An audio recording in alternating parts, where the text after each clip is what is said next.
Olá pessoal, no Amigovski, nosso podcast de hoje, já peço que você dê o seu like, se inscreva aqui no nosso canal. Eu trouxe a doutora Flávia Ribeiro, ela é advogada previdenciária e civil, e a conversa é auxílio acidente.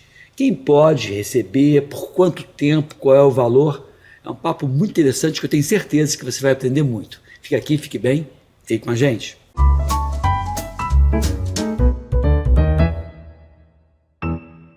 Olá pessoal, estamos aqui de volta no nosso podcast Amigovski, que é o podcast de Amigovski. Eu estou aqui com a Flávia Ribeiro, que é advogada previdenciária e civil. Nós vamos conversar nesse bloco sobre auxílio acidente. Quem tem direito, quem não tem, por quanto tempo, qual é o valor. Já peço de cara que você dê o seu like, que você compartilhe esse vídeo, porque eu tenho certeza que no seu entorno tem pessoas que vão se beneficiar muito com esse tipo de informação.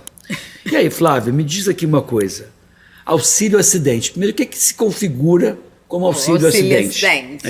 Então, a pessoa que sofreu um acidente de qualquer natureza, o segurado, né?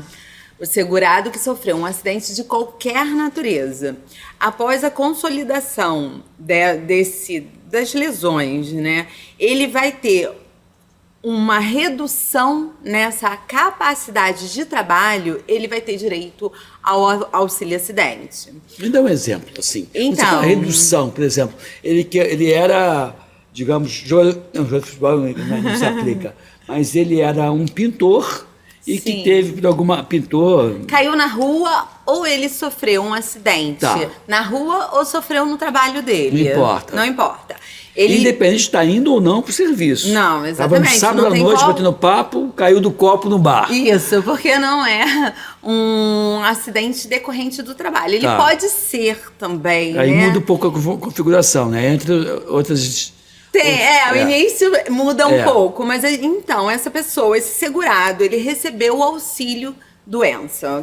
Chamado auxílio doença, mas que hoje a gente tem outro nome aí pela emenda da Constituição. Mas o auxílio incapacidade temporária.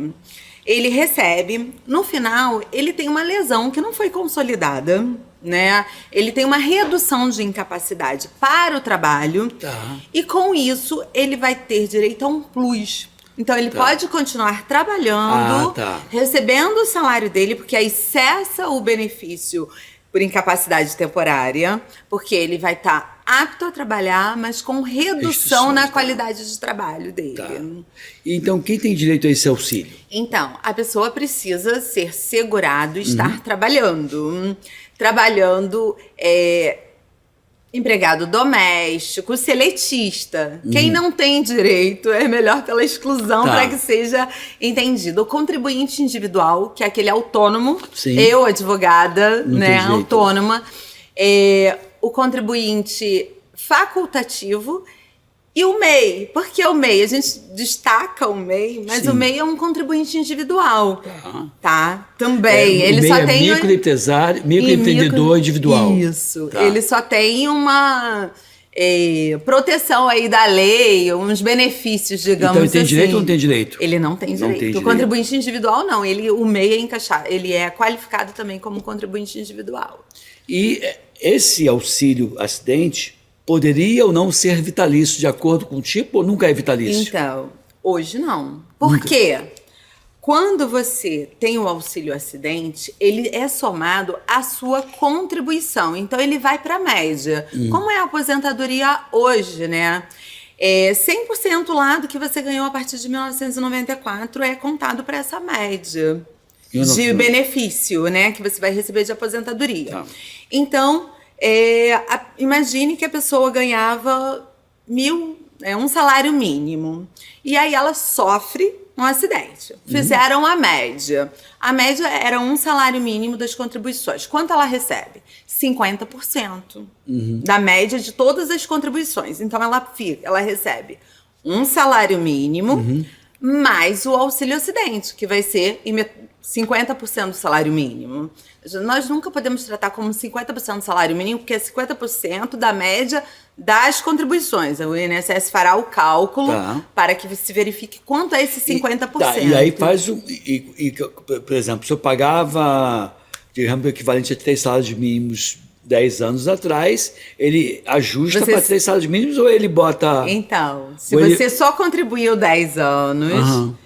é a média de 100%, né? Ah. Então, a média será 50% dos 3 salários mínimos, um salário mínimo e meio. Sim, mas ele ajusta, né?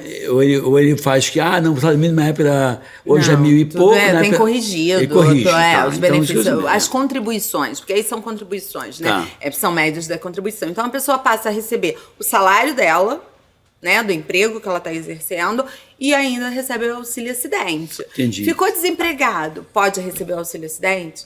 Pode. Eu tô desempregado, eu tinha os requisitos Tá. para ter direito ao auxílio acidente depois que eu perdi um dedo, né? E o perito entendeu que eu perdi a minha capacidade. A minha capacidade foi reduzida em virtude da perda do meu dedo. Em um dado momento, fui mandada embora, saí do emprego, eu continuo recebendo o auxílio acidente. Ele vai ser pago até a data da concessão da aposentadoria.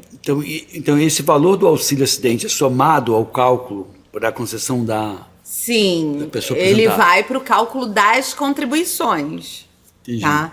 Mas a pessoa, ele não resguarda o direito à pessoa da qualidade segurada. Aí já é um tema bem mais amplo. É confuso, É né? porque a gente, quando você sai de um emprego, né? Você tem um tempo, você ficou... De acordo com os requisitos, você trabalhou mais de 12 meses, em alguns casos 6 meses, aí a gente teria que ter mais um bloco você- só para falar de você- qualidade é. segurada. Mas, enfim, na regra geral, você saiu do emprego, você era empregado, você tem um ano para estar segurado do INSS. Sim. Então, digamos que você conseguiu, né, os requisitos para estar segurado por um ano, mesmo não pagando contribuição. Então, eu fui mandada embora, eu pedi demissão, eu tô lá, sofri um acidente, eu vou ter direito a essa segurança do INSS. Então, você pode ter, por exemplo, auxílio-desemprego e auxílio-acidente. Isso. Pode? Somar? Não. Pode ter auxílio-acidente e auxílio-doença por incapacidade temporária? Pode, se Pode. for de outra lesão, né? Se ele for de outra lesão. Caramba, então, quer dizer, você tem que conversar com o advogado. Sim. Na dúvida. E como é que eu faço, Flávia, assim? Porque, assim, certamente, por mais que a gente tente detalhar e trazer aqui para discussão todas as possibilidades, certamente a pessoa não vai me entender ou eu não falei o problema dela, tá doida para falar. Como é que faz para chegar até você e conversar com você? É possível... Sim. Por internet, eu tenho que ir lá na doutora, de cara, pagar uma consulta. Como é que funciona isso? Então, nós temos o escritório físico, que fica na cidade de Niterói, no Rio de Janeiro. Aham.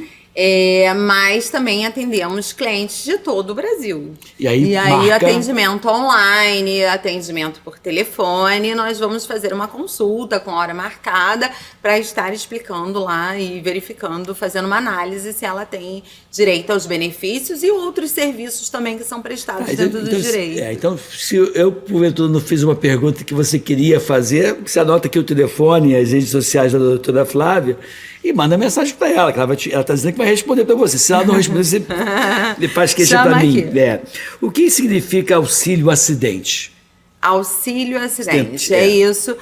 Após, se você sofreu um acidente de qualquer natureza e você, ao fim, pode retornar ao trabalho, mas tem uma lesão que ela gere uma redução na sua capacidade, você vai ter direito a esse auxílio acidente. Isso. Digamos que a pessoa teve esse acidente de novo no dia 1º de janeiro e assistiu nossa live hoje, continua prejudicado, mas assistiu nossa live hoje, a gente está gravando esse vídeo no início de abril de 2024. Então ela ficou acidentada em janeiro, fevereiro, março, e abril ela se deu conta que poderia dar entrada nos documentos para poder pegar o auxílio. O auxílio, ele Não. soma a partir do momento que não tem para trás. Então, ele vai ser concedido ao término do auxílio incapacidade temporária. Por quê? Essa pessoa sofreu um acidente e ela tem que falar exemplos assim, perdeu o dedo, perdeu um pé, ou teve uma fratura que nunca mais foi consolidada, quer dizer, consolidou errado e ela usava o braço, a perna, enfim.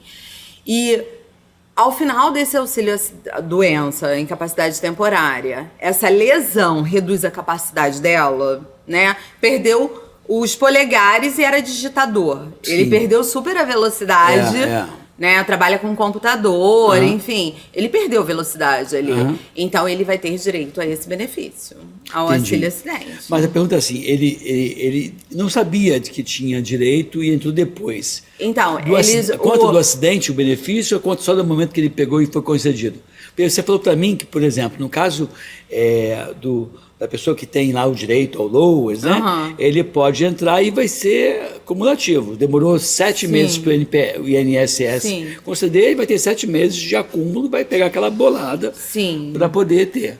Nesse caso também acontece com essas situações? Então, aí seria a pessoa que ela cessou o benefício, né? O primeiro benefício de incapacidade temporária. Ela ficou com a lesão, mas ela não recorreu ao INSS. Isso, né? não sabia. Ela não sabia. Ela vai ter que fazer um requerimento e comprovar que aquela lesão já estava no término do auxílio e o INSS não deu. Mas, na verdade, ela teria que requerer, né? Ao final. E nesse Mas caso, assim, é possível provar, dependendo da situação, a desídia ali do INSS. Né? E nesse caso também há um trabalho do teu escritório em cima de ganhar em cima do sucesso da pessoa, quase sempre ou não, depende, varia como é que é. Então, depende, porque se você pega... se a pessoa também tem capacidade ou não de pagar, então você pode tratar seu contrato ali de acordo também com a necessidade dessa pessoa, né? Porque, como eu já expliquei, o auxílio acidente, ele pode ser concedido tanto à pessoa que está trabalhando, quer dizer, tanto não. Ele pode... Como você falou, ele esqueceu ou não sabia, na verdade, e foi requerer depois. Então, ele pode estar desempregado naquele momento, né?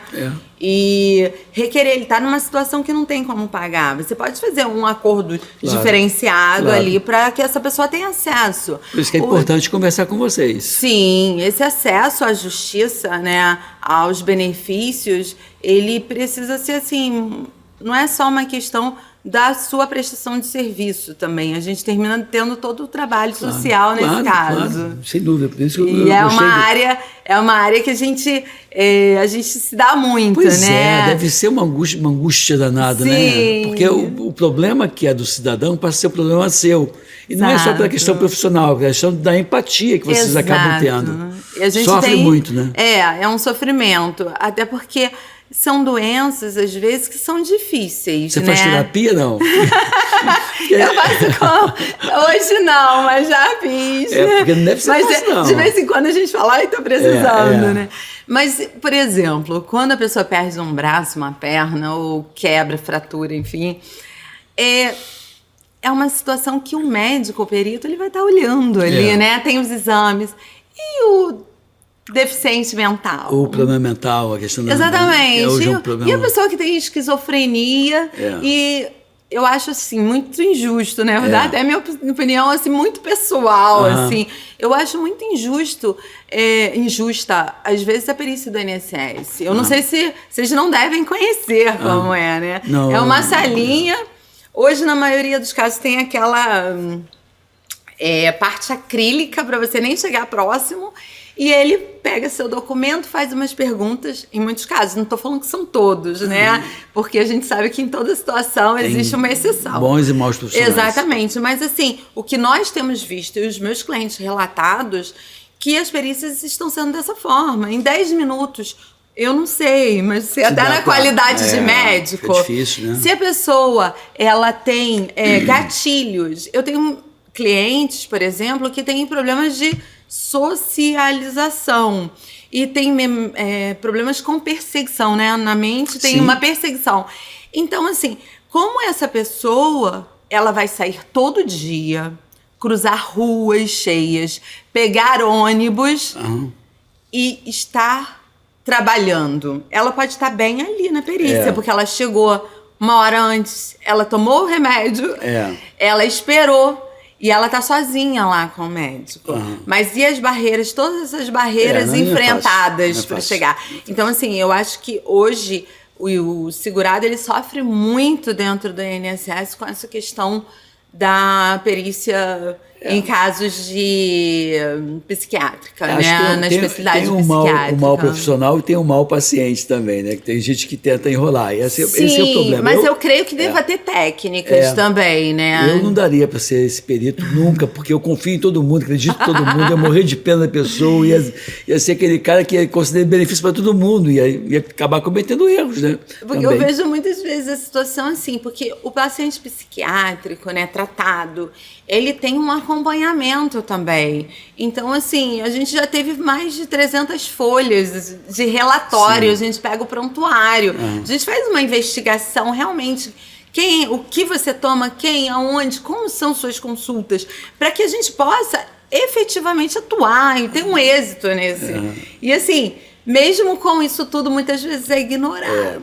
O desempregado que recebe auxílio-acidente mantém qualidade de segurado para receber, por exemplo, outros benefícios do INSS? Então, não, né? Então, se ele vai ter lá aquele período de graça que eu falei, que de acordo com a lei pode ser de 1 a 3 anos, dependendo dos requisitos. Então, é aquele desempregado, se ele preenche algum requisito, vai ser 1 ou pode ser 3 anos, ele está segurado sem pagar nada, né?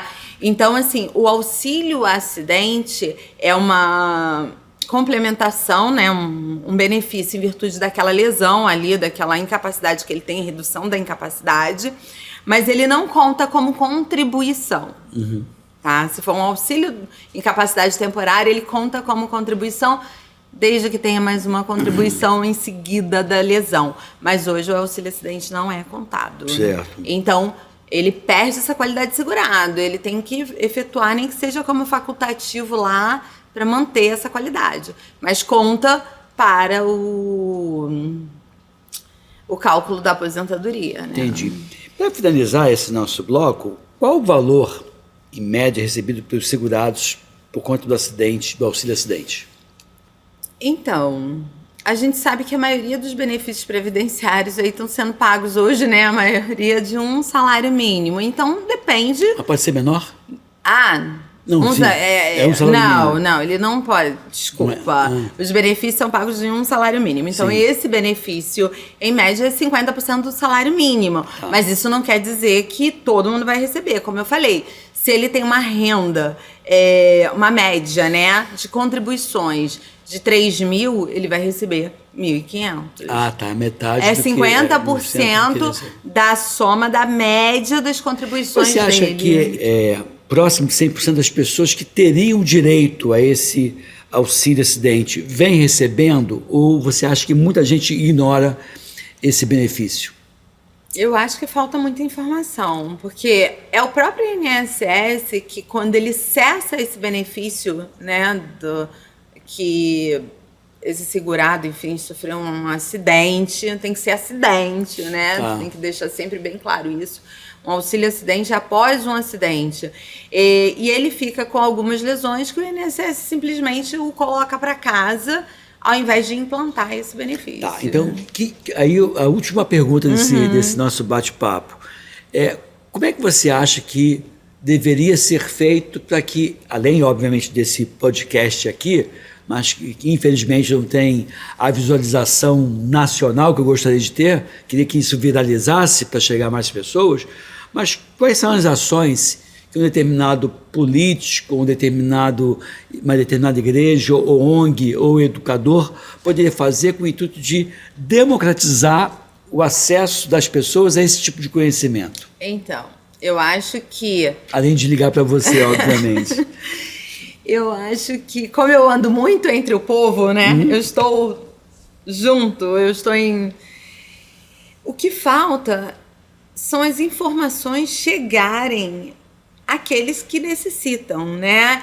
Então, eu acho assim, o governo tem que promover campanhas, né? Mas o governo não tem interesse, né, em promover campanha. Não, né? Porque é uma Porque vai ter que autarquia pagar, federal, vai ter que pagar, né? Não, assim, então eu digo assim, a gente pode, como na condição de uma sociedade organizada, reivindicar, ou pleitear ou até organizar esses encontros. Sim, o direito tem que ser levado a todos, né? Então, o certo aí que seria que todo mundo tivesse conhecimento da lei. Pois é, pelo menos o mínimo, né? O mínimo. Então, assim, o direito na escola.